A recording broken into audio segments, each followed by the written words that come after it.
নমস্কার, কর্মযোগ চ্যানেলে আপনাদের আরেকবার স্বাগতম। নতুন আরেকটি চাকরির খবর নিয়ে আমি আপনাদের সামনে হাজির হয়েছি। আজ আমরা আলোচনা করব পঞ্চায়েত নিয়ে। পঞ্চায়েতে হাজার হাজার শূন্যপদ আছে।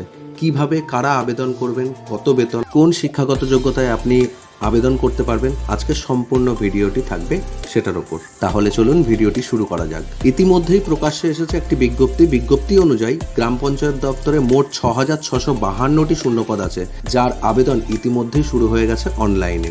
এখানে বলা হয়েছে একাধিক পদে কর্মী নিয়োগ হবে। মোট 16টি পদে কর্মী নিয়োগ হবে এবং কর্মী নিয়োগ কোন কোন পদে হবে সেটা আমি আপনাদেরকে জানাবো।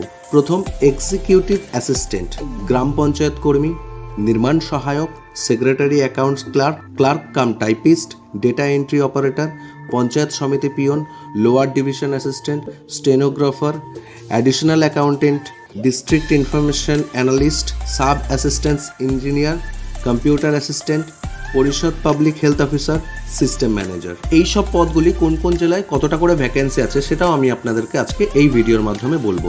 কোচবিহারে আছে টোটাল 151টি সিট, দক্ষিণ দিনাজপুরে আছে 331টি সিট, দার্জিলিংয়ে আছে 539 মানে 539টি সিট, হুগলিতে আছে 104টি সিট, হাওড়ায় 103, জলপাইগুড়ি 151, ঝাড়গ্রাম 200, কালিম্পং 151, মালদহে 102, মুর্শিদাবাদে 133, নদিয়ায় 486, উত্তর চব্বিশ পরগনায় 379, আবারও বলছি উত্তর চব্বিশ পরগনায় 379, পশ্চিম বর্ধমানে 485, পশ্চিম মেদিনীপুর 97, পূর্ব বর্ধমান 238, পূর্ব মেদিনীপুর 238, পুরুলিয়া 311, দক্ষিণ চব্বিশ পরগনা 484, উত্তর দিনাজপুর 200 এবং শিলিগুড়ি মহকুমায় 25টি সিট আছে। এইসব পদে আপনাকে অ্যাপ্লাই করতে হলে অবশ্যই শিক্ষাগত যোগ্যতা থাকতে হবে, ন্যূনতম মাধ্যমিক পাস, এবং থাকতে হবে 50% নাম্বার। সেটা আশা করি নর্মালি সমস্ত চাকরি প্রার্থীদের কাছে হয়ে যাবে। এখানে বয়স সীমার কথা উল্লেখ করা হয়েছে 18 থেকে 40।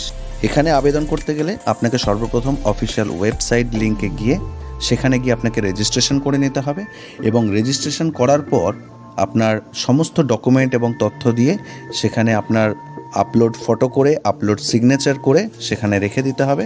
তারপর আপনাকে সেই ডকুমেন্টের ভিত্তিতে আপনাকে মেল বা মেসেজ দেওয়া হবে, তারপর আপনি অ্যাপ্লাই করার সুযোগ পাবেন। এখানে পশ্চিমবঙ্গ পঞ্চায়েত নিয়োগ ম্যানেজমেন্ট সিস্টেমের অফিসিয়াল ওয়েবসাইটে অনলাইন রেজিস্ট্রেশন প্রক্রিয়া ইতিমধ্যেই শুরু হয়ে গেছে।